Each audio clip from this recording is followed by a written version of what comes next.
Here's your winner and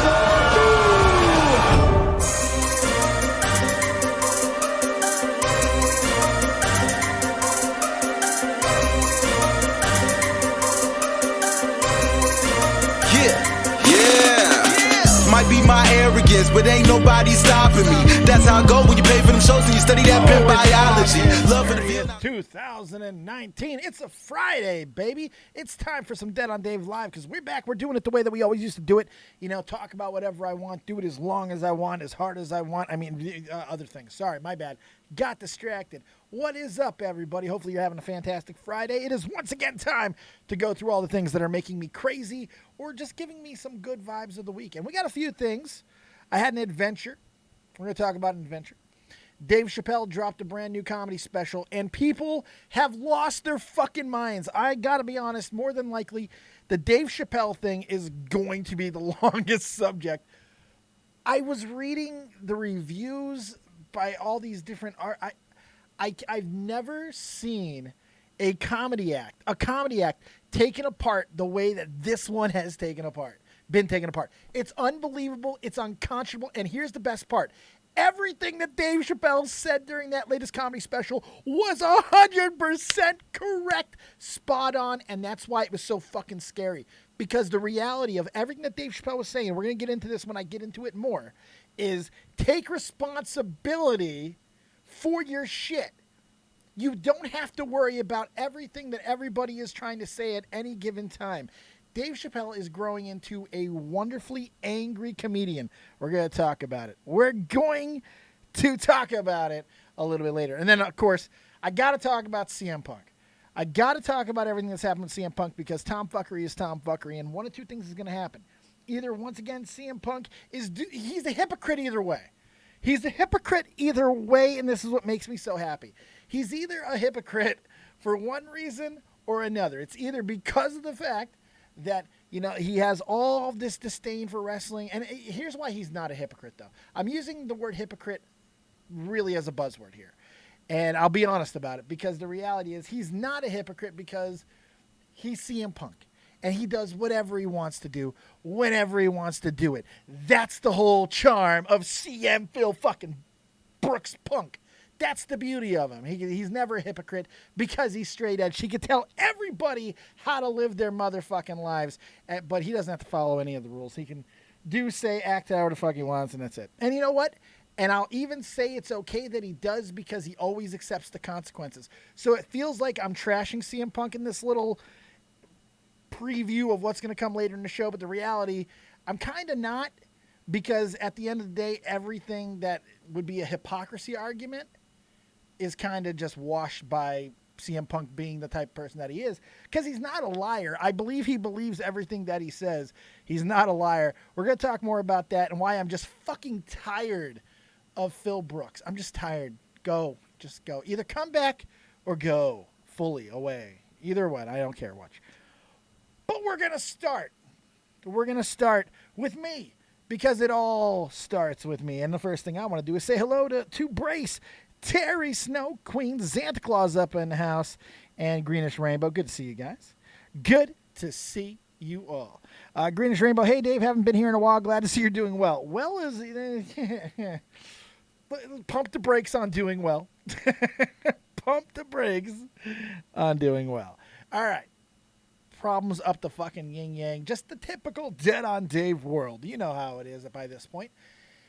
But I was offered a great opportunity, and because I once again have this incredible people in my life, you know, I was able to go do something on Wednesday. You see, I've made very good friends with a guy in the neighborhood who I've talked about a couple times that I'm going to be opening, hopefully, going to be opening a vape shop with here very, very, very, very soon. But we hang out all the time. He's become a really close friend of mine, and we decided he's a huge Mets fan, and I'm a huge Cubs fan. We're in the middle of this playoff thing. The Mets have been going crazy lately. The Cubs have been on and off, playing well as of late once again. I'm like, let's go to the Mets game. I'm going to go either way. I'm going to take a bus, because it's only $10 for a ticket to New York, and I'm going to go to the Mets game. And he decided he wanted to go too, so he ended up driving down. Actually, his wife ended up driving down. And we went down and had a fantastic time. His girlfriend drove the damn way. We had a fantastic time. Good trip down. Only took about 3.5 hours on the way there because of traffic. On the way back, we got back a hell of a lot quicker. But I got to see Citi Field for the first time. I got to go where the Mets play. And I haven't been to a whole hell of a lot of fields, a whole lot of baseball stadiums. But as you know, I'm a baseball lover. I'm a connoisseur of that baseball action. Can't get enough of it. Always have been a huge fan of it. And it's beyond just my love affair with the Cubs. I love going to baseball games. I love baseball history. And, you know, the Mets are, I kind of feel for the Mets because they're essentially the National League version of the White Sox. You know, they're the second team in the city, and nobody gives a fuck about them. The Mets have been one of the hottest teams in baseball up until recently, and the fact that the Cubs were coming to town, and the pitching matchups, the way that they were, it's unbelievable that every one of those games were not sold out. The fact that I was able to get tickets for as cheap as I could, and honestly, the only reason why I was even able to pay for that is because Jeff Huffman might be, honestly, the greatest human being living today. I'm telling you, when the time is right and it's appropriate, I'm going to tell you just how amazing of a person Jeff Huffman is, because I don't think it's been stated enough. Jeff is just incredible once again. If it wasn't for him, I wouldn't have went on this incredible journey. Saw the Cubs. So let me tell you exactly what happened when we went there, because it was crazy. So I was worried all day. You know, like I didn't want to go and see the Cubs get beaten the shit out of and all that. But that didn't happen. You know, the Cubs put up 10 runs in the first 3 innings. I'm sitting smack dab in Mets row, you know, and right great seats, by the way. If you want to see all the pictures, I went ahead and in the description box, I put a link to all the pictures, including the one of Mr. Met trying to touch this sweet, sweet man titty. And he got a good handful of it, too. But here's the thing. Here's the big takeaways. The Mets don't quit. They came back. They fought hard. Nobody left from that stadium, and it was raining the entire game. Everyone stayed and waited for the Mets to come back, and the Mets did come back, and when they did, everything went crazy. The whole damn stadium erupted, and I started getting this sick feeling. I wanted to throw up out of my ass, but everybody was respectful and nice. Nobody was rude to me. Nobody threatened to kick my ass. Nobody said Cubs suck, aside from my friend that I came with. He kept telling me that the Cubs sucked as we were kicking his ass. And then, of course, we swept the entire series. So the story isn't even about going to the Cubs game. It's just I am really appreciative of the fact that I live this close to New York. Because on the way back from New York City, from Citi Field to New Britain here in Connecticut, I want to say we got back in less than an hour and a half. I mean, we fucking flew. It had to be less than 2 hours. But it was, I want to say, closer to an hour and a half, an hour and 45 minutes. It was insane how quickly we got back. And it was late at night, of course, and that's the reason why we were able to go so fast.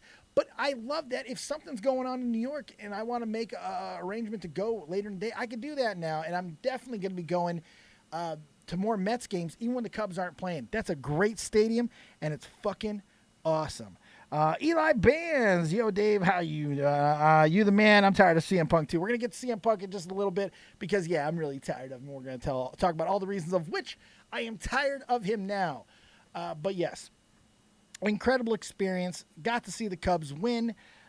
Never got to see Javi Baez play before. Got to see him live. That was fantastic. Noah Syndergaard, even though he got absolutely hammered and crushed by my Cubs, it was cool to see him.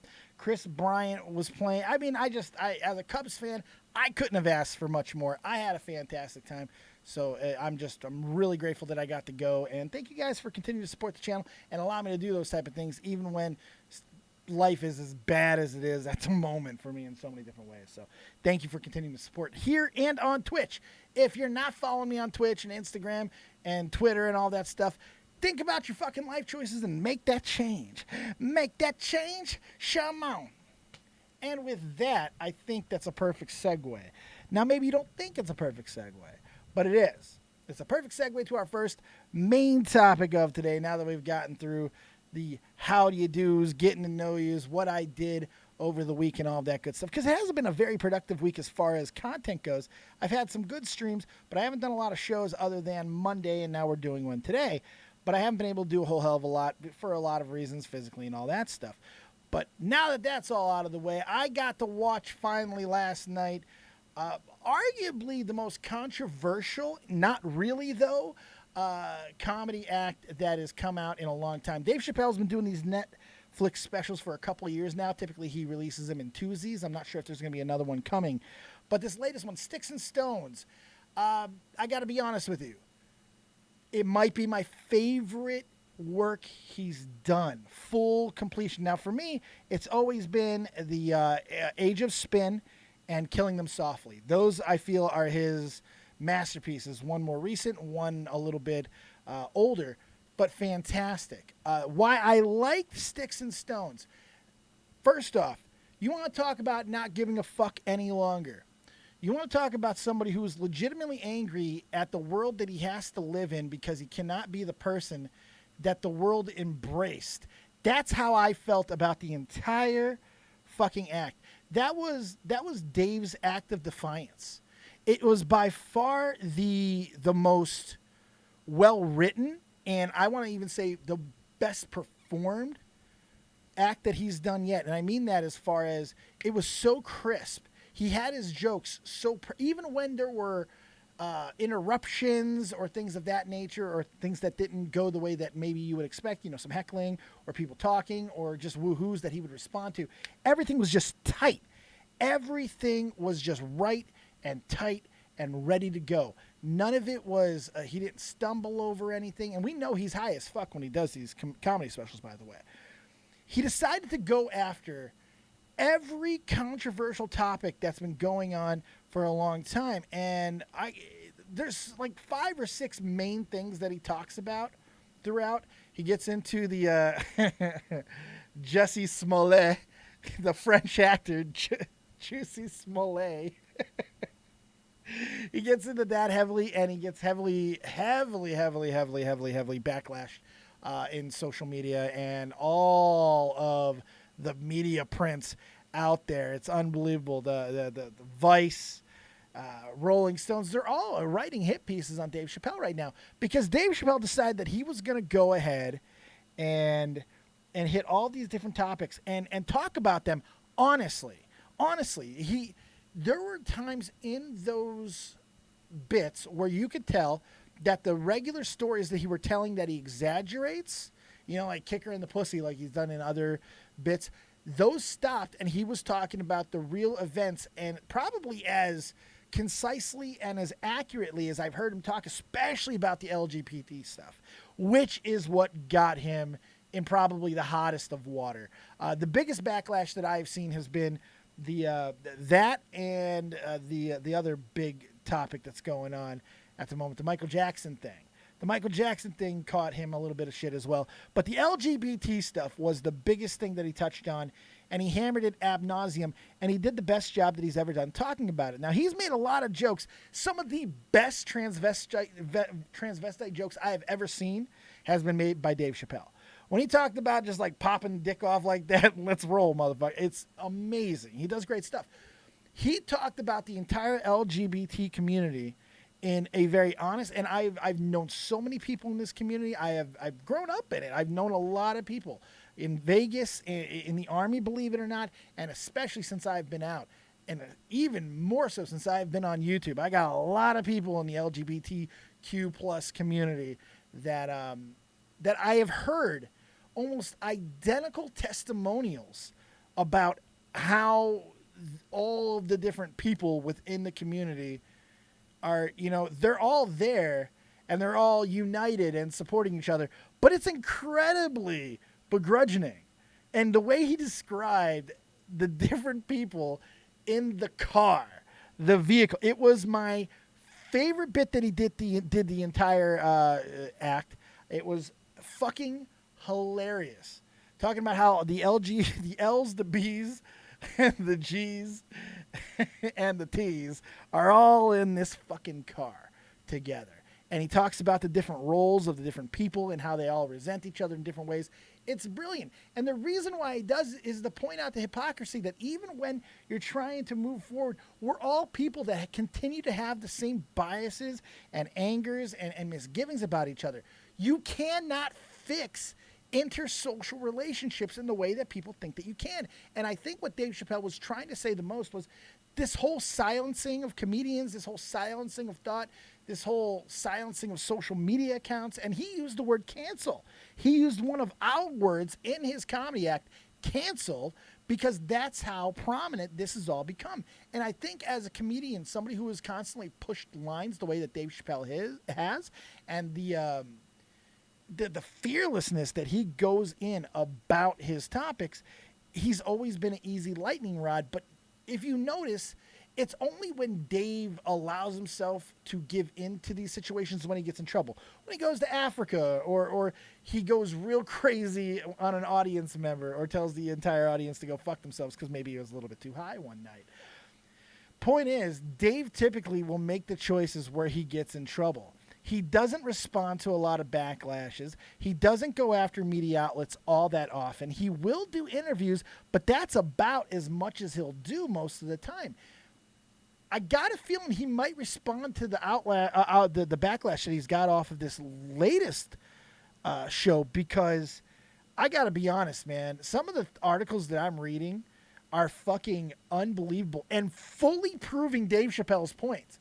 You know, fully 100% proving. I'm seeing titles like "The Worst Whites in America Loved Dave Chappelle's Latest Comedy Special."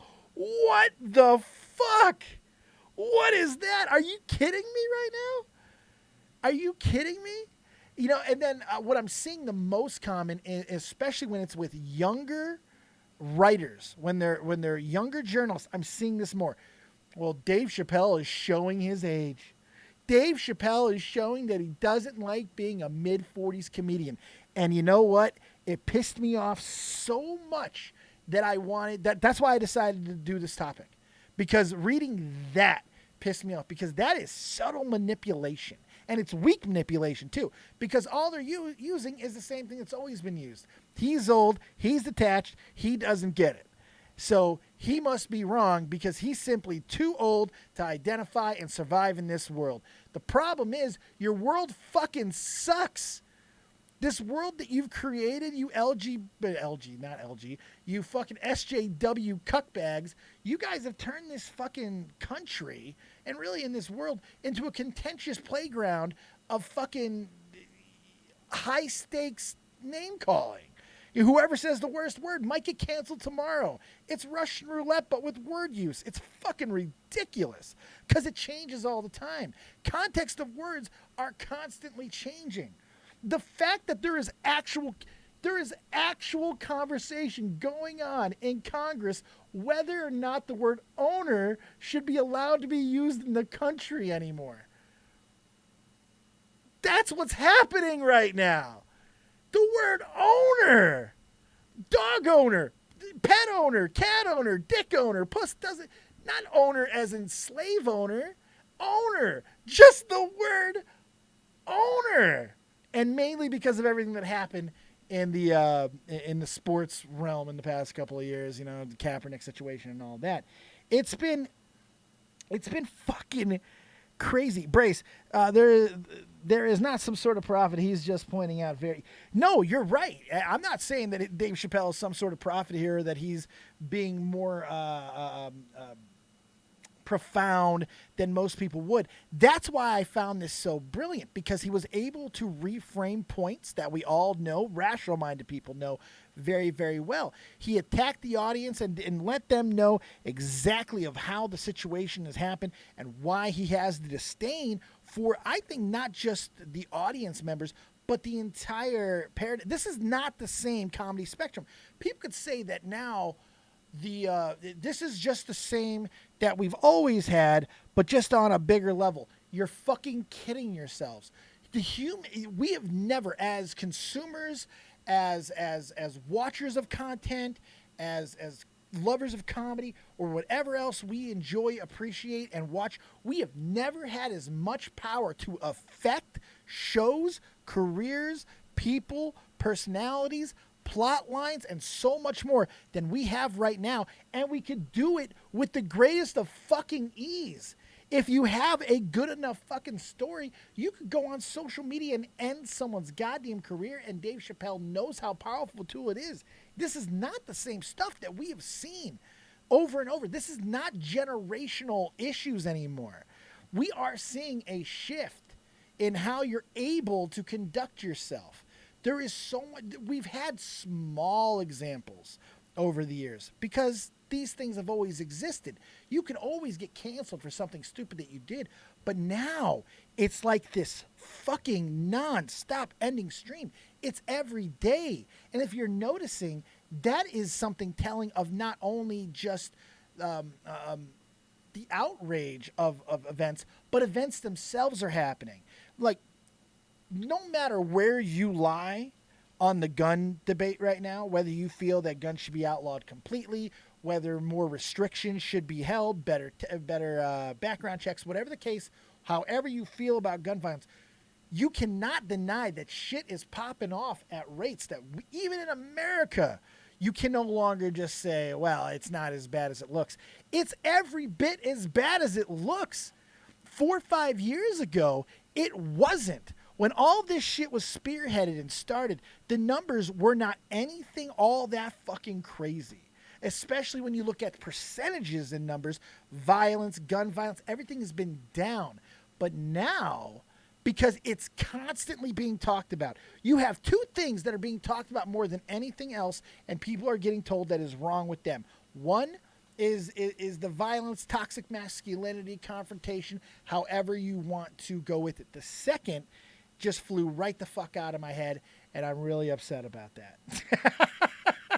Just fucking gone, man. Gone and not coming back. Completely forgot what I was saying.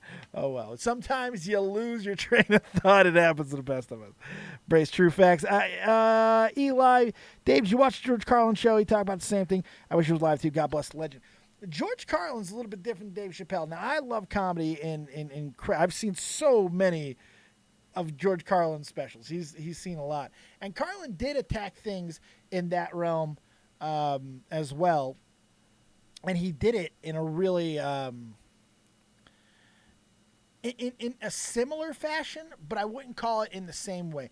It feels like Carlin was mad about the world that it had become, and he was able to still... He was still able to identify with the world, but he definitely wasn't feeling a part of it anymore. You know, he had that detached hippie thing where you could talk about things as a hippie, but not really associate yourself into the situation. Carlin was a master of that. Now, Chappelle seems to have resentment for the fact that in a very short portion of time, things have changed so dramatically. And Dave sees it so stupidly because of how crazy and how insane things are going. When all this stuff started with #MeToo, Dave told the women, and he caught a lot of shit for it. And he talks about this in the comedy special as well. He tells everybody exactly what was going to happen if women continue to fight this fight the way that they have been fighting. And the exact same thing that he said was going to happen happened. Because it's obvious. It's a duh situation. You can see the fire burning. You can see the smoke. We know there's fires. We know there are. This is not something that we can just hide and decide maybe it's not actually going on. There are major fucking issues. Major issues. Socially, economically throughout the world, politically, religiously. It is nonstop contention. And if you watch Dave Chappelle's latest comedy act without any extra bias, here's the most important thing. And this is why everything else that I have talked about to this point simply doesn't matter. It was fucking hilarious. The absurdity. Everything that I just talked about, you don't even have to consider one time while listening to Dave Chappelle. We don't have to continue to look for prophetic words from our comedians. We don't have to look for our greatest comedians, look to them like they're philosophers and stuff. And Carlin has been cited many times as a philosopher for a lot of things that he has said, and Chappelle has done it as well. But at the most basic and primitive of questions and feelings about any type of comedy is it funny? And I think this is one of those subjective times. If you don't let a bias or a lean or a slant, if you look at the jokes and the way that it was delivered, the execution, It's as perfect. It's as close to a perfect comedy act as I've seen probably since Live on the Sunset Riviera with Richard Pryor, his big comeback one. His first major show that he did after he burned himself up, freebasing. You know what I mean? That's how good this one was to me. The way that Dave Chappelle was trying to tell actual stories of himself, interacting with his children and other celebrities and stuff, I felt there were so many parallels between, and he didn't even have a personal tragedy he was coming back from, but it felt like since this was, it's been a couple of years since we've had this, or a year or whatever it's been, that we're getting another perspective. It was just, to me, it was just that type of a vibe, where he was almost at some points pleading with the audience, and it's just like he's seeing this insanity and he can't fucking deal with it anymore. And a lot of the things that he's saying, I just felt myself mimicking and saying the same things. I've never connected so much to one of his acts before, and he's been my favorite comedian for the past 10, 15 years. But this one knocked it out of the park for me. And I have friends that told me they didn't like it. Tobes was here in the Twitch stream yesterday, told me he didn't like it at all. He was really disappointed with it, which I can understand.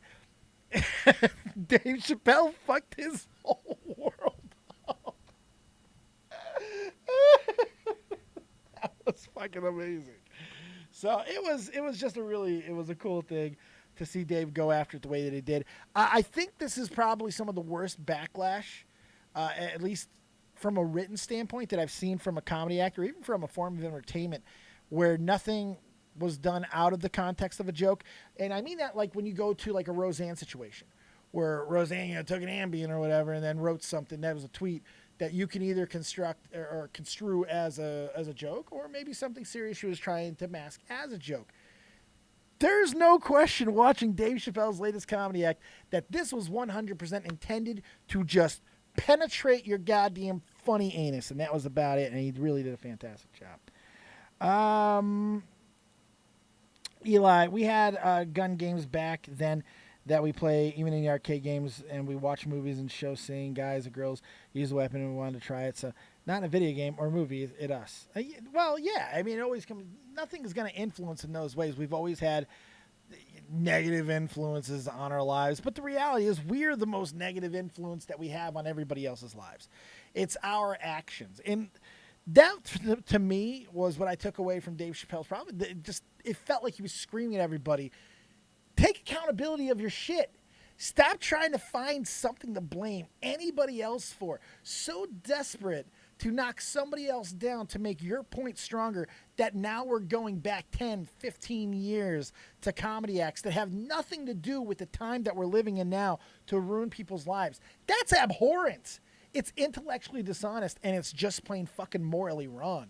You know what I mean? This is why I'm so passionate about this situation, because I love comedy, and I see the world just eroding. And the fact that I saw so many young journalists just take Dave Chappelle and dismiss everything that he said as nothing more than a mid-40s comedian who's lost touch. I was so mad.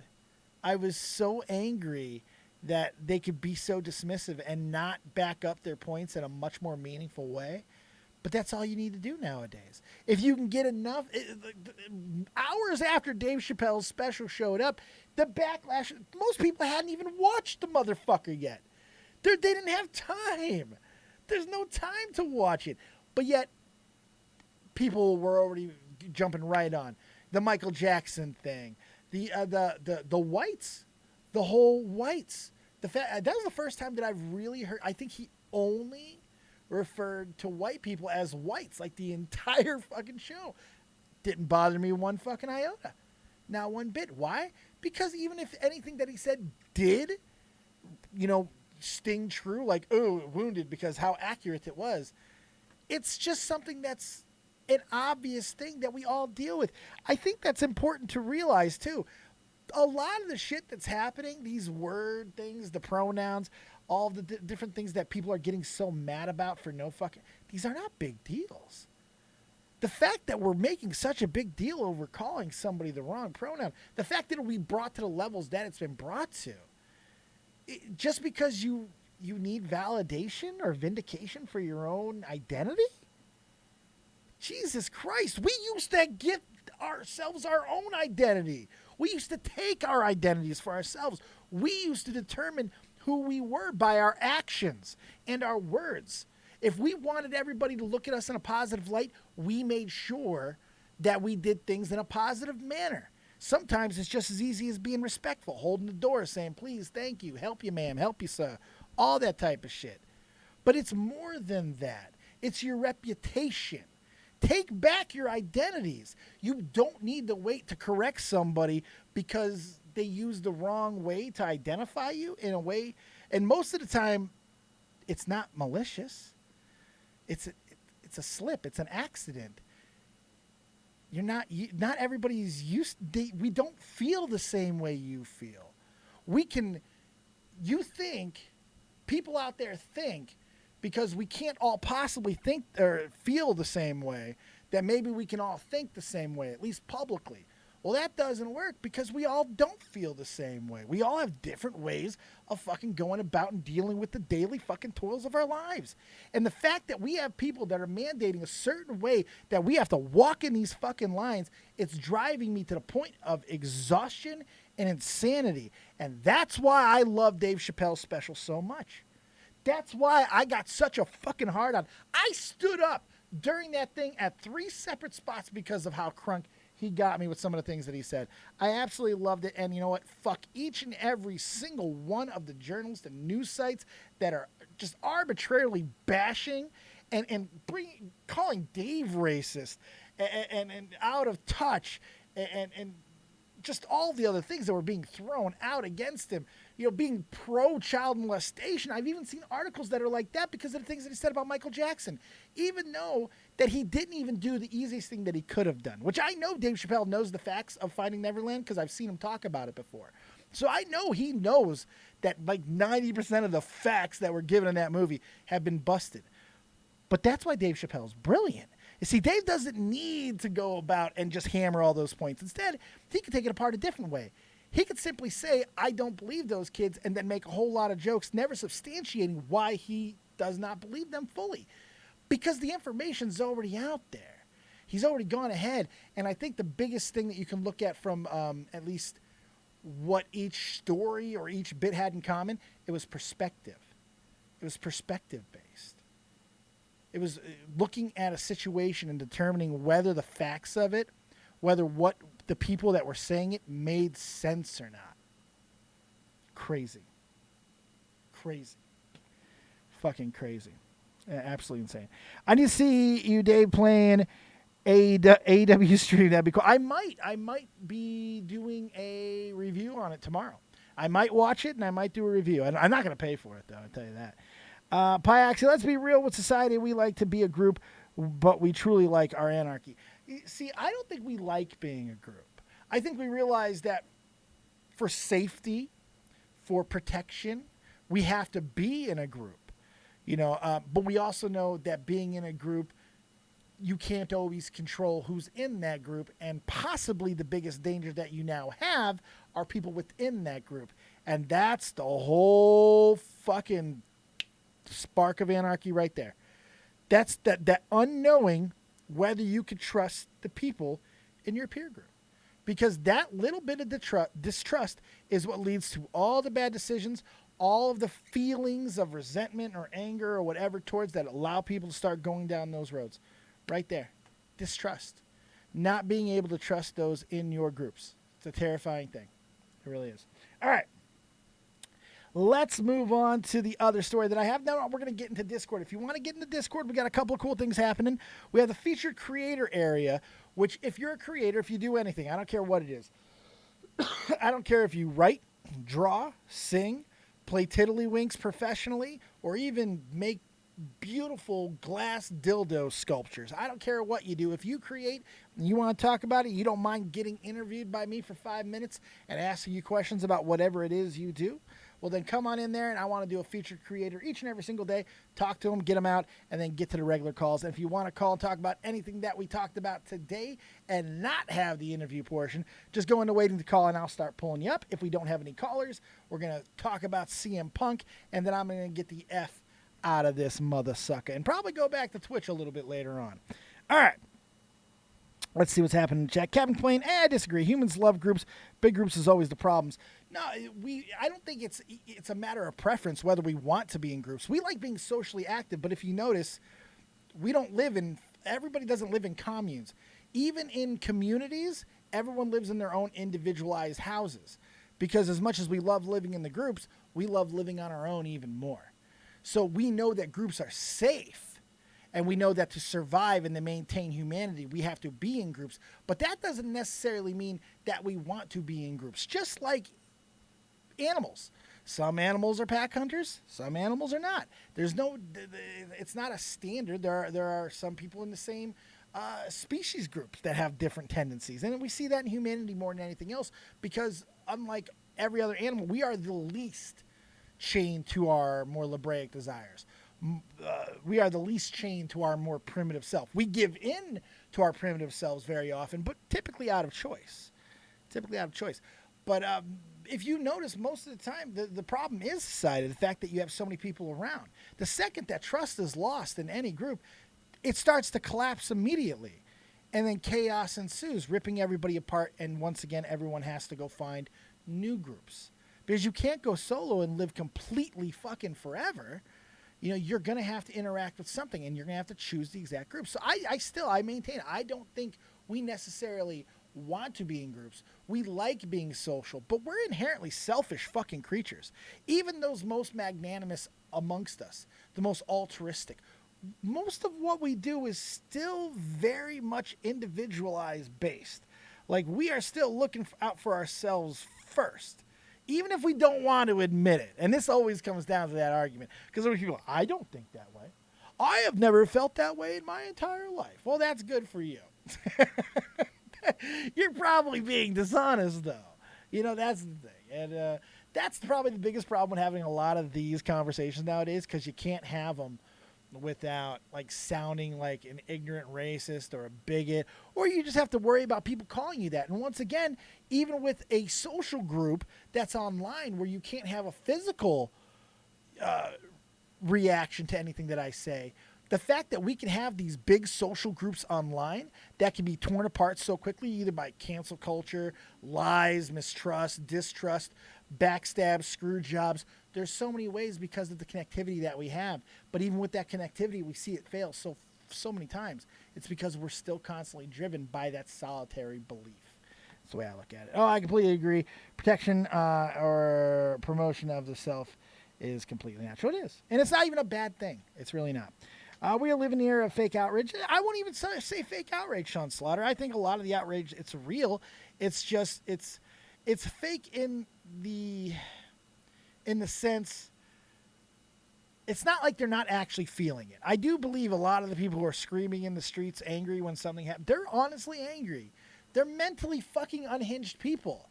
They're the socially awkward never had these types of forums to gain levels of acceptance the way that people can now.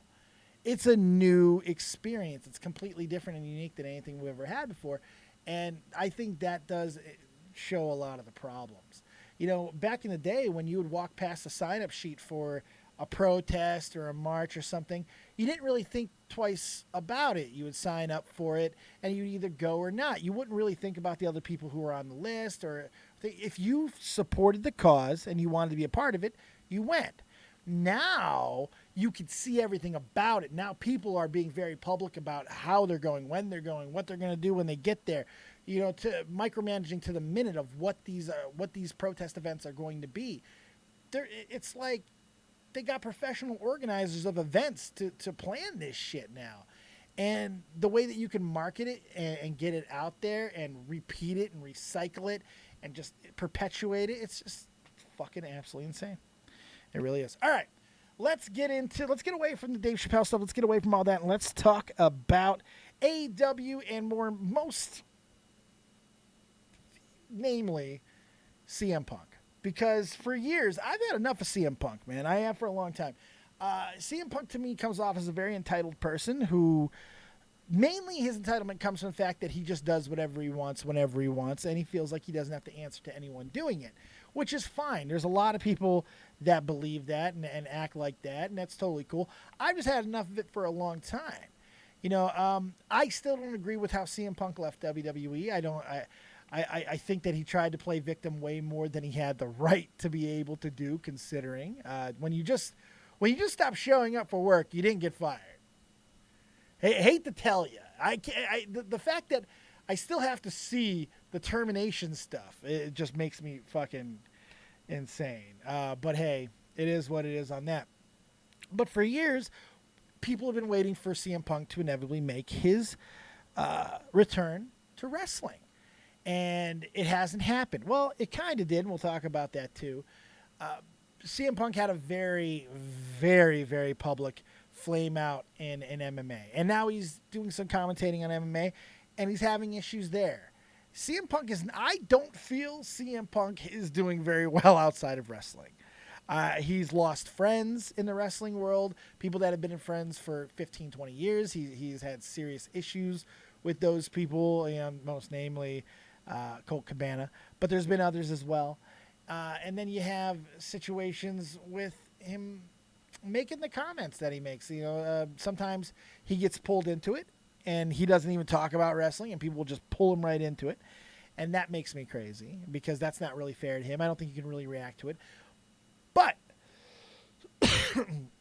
over the last couple of months, Cody Rhodes, CM Punk, and some others have gone very public, back and forth at times with each other over whether or not CM Punk will be coming to AEW. There are people like me who feel that we are all being worked, and we've been worked for a very long time. And I think there might be even a bigger work. I'm starting to believe that AEW and WWE might already be connected. And I hate to give Vince Russo any credit in the world, but I think he was the first to have that called. And it may be wrong, but there's a lot that you can point to that just doesn't make sense. The way that they're creating a new wrestling war, a Wednesday night war, they're creating it so willingly and so quickly, it makes me just wonder what the fuck is really going on.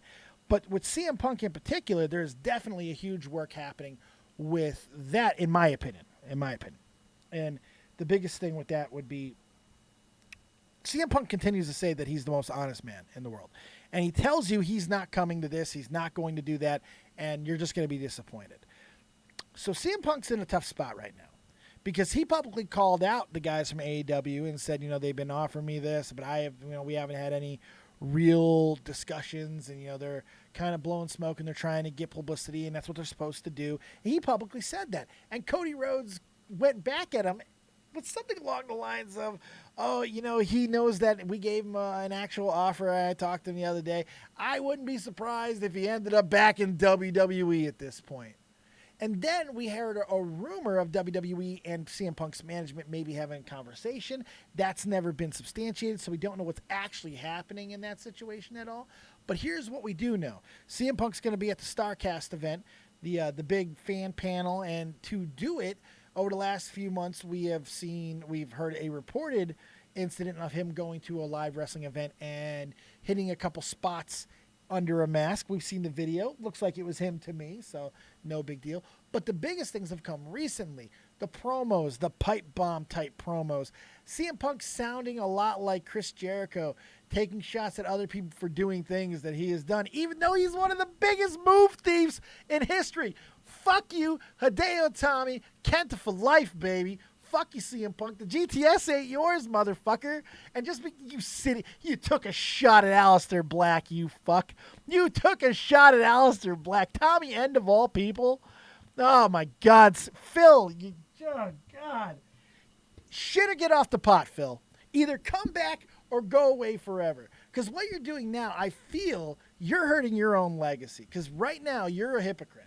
Whether you're working people in the exact same way. You're causing all the chaos on the dirt sheets that you constantly bitch about. This is of your creation. like it always fucking is. You knew when you went to UFC the way that you did, jumping the lines, that you would cause a lot of resentment in the locker rooms, and you did. There are people who cited you for their reasons for leaving UFC and going to Bellator because of the nepotism, because of the bullshit. The very stuff that I called out to Tommy C and Joe Cronin, and I got called stupid for doing it. CM Punk continues to do the exact same things over and over and expects everybody to think like something new is happening. Nothing new is happening. This is who he is. He is full of shit like everyone else. And I do think he's coming back. I don't think he's showing up at this pay-per-view. Anyone who thinks he does, it doesn't really make sense. Why would you waste CM Punk now? Now, you can have the argument now. You can make the argument that having him show up now before they make their debut on television is the best way to promote said television show. Maybe you'd be right. But I'm going to say, fuck you, you're wrong. People are going to watch the first show of AEW regardless. If you announce CM Punk as part of that first episode, I don't think it's going to make a big difference on the first episode. However, if you close the first episode or open the first episode on TNT with CM Punk, well, then you got something different. So I don't think CM Punk's even going to sniff the arena in Chicago tomorrow night. I think he's going to do the StarCast thing, and he's going to pretty much fuck off. Now saying that, I'm going to be 100% wrong. But to me, logically, you save him for TV. But I do think he's coming. And if he doesn't come back, then what was the point of any of it? Other than he just does what he wants when he wants to do. And his whole fucking promo was just him repeating that over and over, essentially. Giving us a nice reminder about how we as a viewing population will never have any effect over any decisions that he makes. No, Phil, it's you failing at everything and being fucking pretty hard to work with in most avenues that you go into. That's what makes your life, that you like to live in this wonderful little bubble of a world about everything. You continue to fucking just fuck shit up. Couldn't make it in the goddamn UFC world. You get into a fucking fight on one of your first announcing jobs for MMA promotion. Come on, Phil. Get the fuck over yourself. Because somebody came over and talked to you in your ear. You fucking push him away or backhand him or whatever the fuck you did. Jesus Christ. I'm just done. That's the thing. Whether right, wrong, indifferent, or whatever with CM Punk, whether you like him, you love him, you hate him, you think he's the greatest, or you think that he's an overrated pile of shit, I'm just over him. I like CM Punk as a wrestler. Don't really like him as a human, but I love him as a wrestler. He's one of the greatest. He really, really is. But I want him to go away. Forever. Never speak again. I'm just tired. And I get it. CM Punk can easily come back at any time and he can make all the money in the world and he can tell me to shut my big fat ass up. Because who the fuck am I at the end of the day? And he'd not be wrong one iota. He'd be 100% correct. Because the reality is I'm just tired of seeing it. I'm tired of seeing it as a way to work up the crowd. And every time that he does, it seems to only be used as a way to just shit on motherfucking WWE. That's where the shot always seems to run on. Sean Slaughter, his acting career, though, what has his acting career been? I don't think I've seen him in virtually fucking anything. I'm sorry, I don't see him in anything there. Professor Rowan, he's a fellow Chicagoan. I know it. It kills me. It hurts me to say this about a fellow Chicago boy, but God, I'm just tired of him. Dave, you just pay too much attention to these things. It must be. It must be that. I mean, why would I pay attention to something that I'm passionate about? Oh my God, I'm guilty for paying attention to something that I'm passionate about. What a piece of shit I am. But that's all there is. That's all you really can come back with. Anybody can. That's it. It's pretty fucking weak. But I love it. That's what Phil comes back with most of the time anyway. Terry, I liked him as a wrestler, but I'm so tired of him. And Dave, you are the best. I am the best in the world. This is very true. Fake, I agree, David. Just don't care anymore about Punk. Tired of the bitching, tired of the ego, tired of the chance, tired of everything. He needs to just disappear. Agreed once again. I think, but that's not just a Punk thing. I'm tired of it all the way around.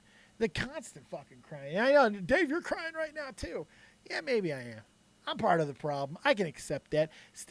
There's hypocrisy everywhere because you can't talk about something you're complaining about it because you're just doing the exact same thing, which is just fantastic. I love it. Eli, Seth Rollins #1 is the greatest wrestler. Yeah, let's talk about that real quick. Let's see if anyone's in the Discord, which there is not. We'll get out of here in just a few minutes. Let's talk about that. If you want to support the channel or anything, feel free. All the links down below. I appreciate you guys being here, all that good stuff. You guys have been rock stars. Make sure you check me out on Twitch. I was live there earlier. I'll probably be live there again, playing some WoW, playing some Hearthstone. Support in any way you see fit. We got free ways to support. We got donation ways to support. Patreon, merch store. It's all down below. Go check it out. Do all that stuff because you're good boy chicks. And I like you very much. Let's talk boy chicks and girl chicks, by the way. Let's talk about Seth Rollins. Seth Rollins was named the #1 wrestler of the year for PWI, and I don't get it. I don't even think he was the best wrestler in WWE this year. I think there's quite a few people that you can put it. Ciampa, I'd put ahead of him. I put Gargano ahead of him. There's like 3 or 4 people down in NXT I put ahead of Seth Rollins. But there are a few people in WWE as well. How about AJ Styles? I don't know. How about maybe Kofi Kingston? I don't know. These are interesting big things. Seth Rollins, his momentum has been tanking, constant. And I like Seth. I like him a lot. I think he's a great wrestler. I think he's one of the best in the world. But this has not been his year. Not #1. I just, that to me, I don't know. I mean, like, he hasn't had a good run in social, maybe because he married Becky Lynch. That gives him #1 spot. I don't know. Maybe Braun Strowman. I don't know about that. Professor Rowan. But anyway, so yeah, it's kind of crazy. It's just like that. I didn't get that. I didn't like the #1 thing. I thought there's a lot more people.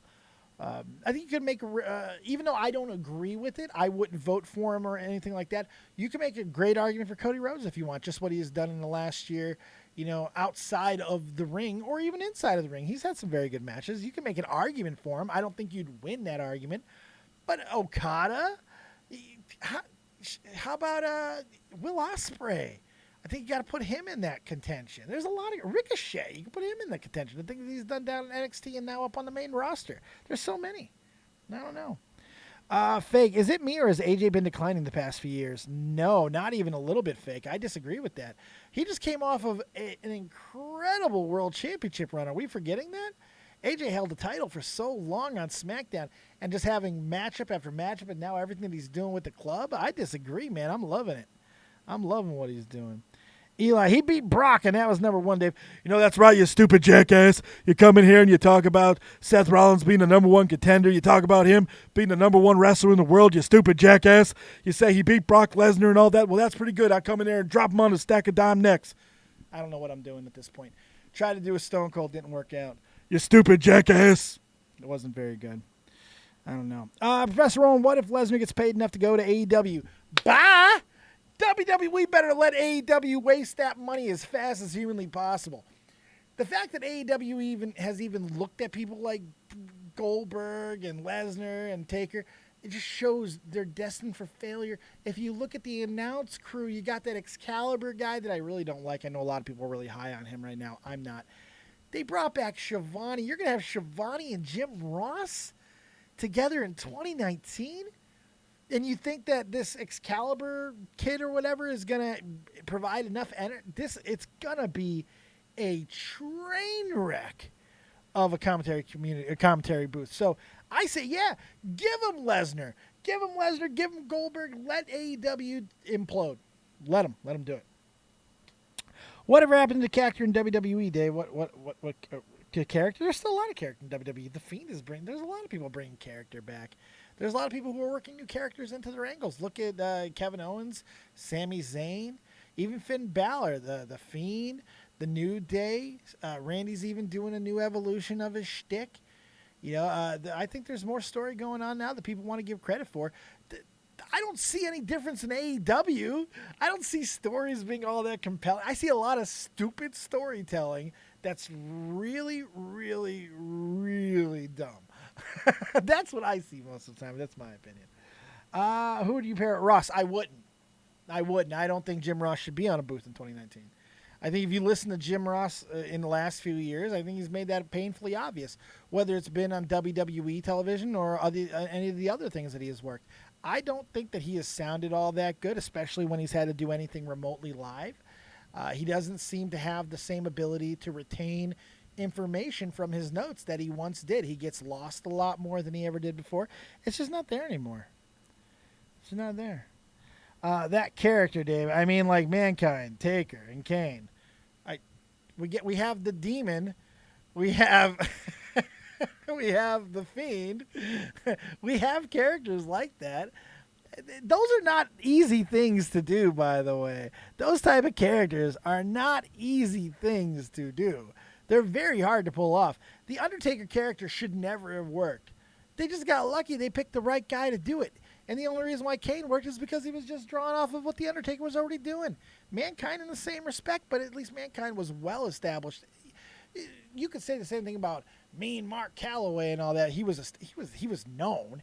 He wasn't established when he came over to WWE. He wasn't established when he was around. People knew of him, but he wasn't anything special.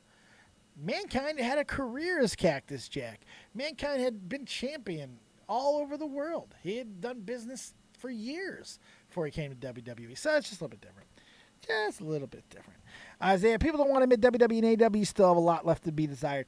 You know, the thing on that is every wrestling promotion from the history of time to whenever this world ends are going to continue to face the exact same issues. And that issue is making parts of your audience happy sometimes and other parts of your audience happy other times. That's all you can do sometimes. That's how shit works. You're never going to make everybody happy all the time. This isn't like Supernatural, like the show Supernatural. Everybody who watches Supernatural has a specified reason for watching Supernatural. Whether you like the actors or you like the show premise or you just simply like that genre of television. Wrestling, you're just there for wrestling. And whatever is the current style, whatever form you're watching, will take you to a different place depending on what style of wrestling you're watching. There's different, it's one genre, but the subsects within it, it makes it completely different and just in a way that I think is unique to entertainment. Yeah, maybe outside of the circus. It's very similar to that. You know, just walking into a different tent and getting a different experience. You're going to see something different every single time. You're going to want something different from different shows on different nights. You know, one show that played really well in Ohio may not play as well in New York. It's a traveling show. It's like comedy. It's like the circus. It's the delivery. You could have all your jokes written. That's the difference between that and pre-recorded television with scripted storylines and everything. And that's why it never works when you try to do it with wrestling, like with Lucha Underground and stuff. It doesn't work for that reason because those two worlds simply don't mesh right. Because you can't suspend disbelief enough when you do it with the television. So when you do it with the live aspect, it changes things in such a way because there's not really many other things that have that same focal point on execution. So if one thing can play one way, and even if you execute right, if you don't have the right audience in play that came to see you that night, you're going to get booed out. You know, so it's just it's an interesting thing. Eli Dave, you saw the promo with Jim and Ross. Of course, Jim Ross and Mankind. It's one of my favorite promos of all time. I took that worm and I put it in my mouth. You think the girls wanted to kiss me? I was a good kisser. Bang, bang. Have a nice day. Yes, I love that. It's great. It's good times. Anyways, all right. I think that we're coming down the end of the road here. I think we've come to the end of the road. Yeah, you are all hoes. It is natural. I need to get off screen. I need to go lay down. Oh, yeah, we're out of this bitch. I appreciate you guys being here. Thank you, Hey Jason, Fake Ass Spot, Eli, Carl G, the man to be, Captain Complain, Isaiah, Sean Slaughter, Professor Rowan, and all you guys who have kept the chat lit. I appreciate you. Doesn't look like we have anyone in the Discord. Actually, we do. We got Terry. Terry, do you, now, I know Terry's just in here as a sympathy thing, so I'm not even going to drag her up. Terry, if do you have something actual, or are you just calling because you felt bad nobody else was in there? Because if you don't really have anything, you don't need to come on just so we have a caller. I'd rather not, if that's the case. If you got something, I'll pull you up. But I got a feeling you're just trying to give me some love here, and I appreciate that. I really do. Trivia Theater, great voice, you crazy guy. Thank you so much. I do appreciate you. DK, damn, I just got here. Man, you missed an hour. I don't know what to say. Terry's actually got something. We'll bring her up. Okay, let's do it. All right, we got the Snow Queen. We got the one, the only, the Terry Monster, the person who's really helped me out more than anyone else with the comeback of wrestling stuff. She gets the stories for me. Her, Zanta Claws, and Fake Ass Twat have really done a good job of making sure that all goes really well. So it's good to have Terry on, and here I am trying to get her to talk. She's not unmuting her microphone. I'm about to, oh, Terry, I'm going to go. I'm going to have to, some son of a bitch. Fake, you see, I like how Dave asks for calls, and then the one time someone calls in, he's hesitant to take it. She didn't even have it set up right. What the fuck? It's all good, Terry. I appreciate it. You stream all out. We have a good night. I don't think I'm going to stream out. I don't think I'm going to stream it. I'm probably not going to do a live reaction, but I might do a review. Thank you guys for hanging out. I appreciate you. All right, let's try one more time. Terry, one more time real quick, and then we're going to get out of here if this doesn't work. I'm ready to go. All right. 3, 2, 1. Ah, Terry. All right. Next time, baby girl. Next time. I don't know why it's not working. I wonder if it's on me. Hang out, Terry. Wait 1 second. Let me make sure this is not on me.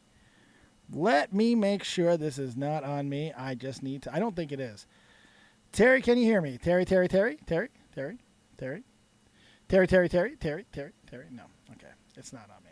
All right, there you go, guys. Have yourselves a fantastic day. Thank you for being here with us. I appreciate it. Hopefully you enjoyed everything that you had in front of you today, and you're going to check out everything that we got going on the rest of the Dead on Dave world, including Twitch. Get over there and check me out on Twitch. I'll probably be live a little bit later on today.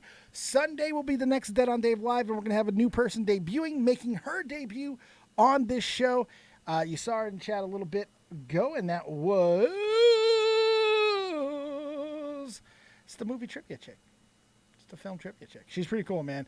She's going to come on and talk to you guys about some of the things you should be watching in the movie world, maybe some things you shouldn't be watching. So she'll be making her debut on Sunday, and maybe we'll have some other people come in as co-hosting jobs as well. Thank you all very much. I appreciate you. Have yourselves a fantastic rest of your day, and we'll see you a little bit later. Keep it copious, folks.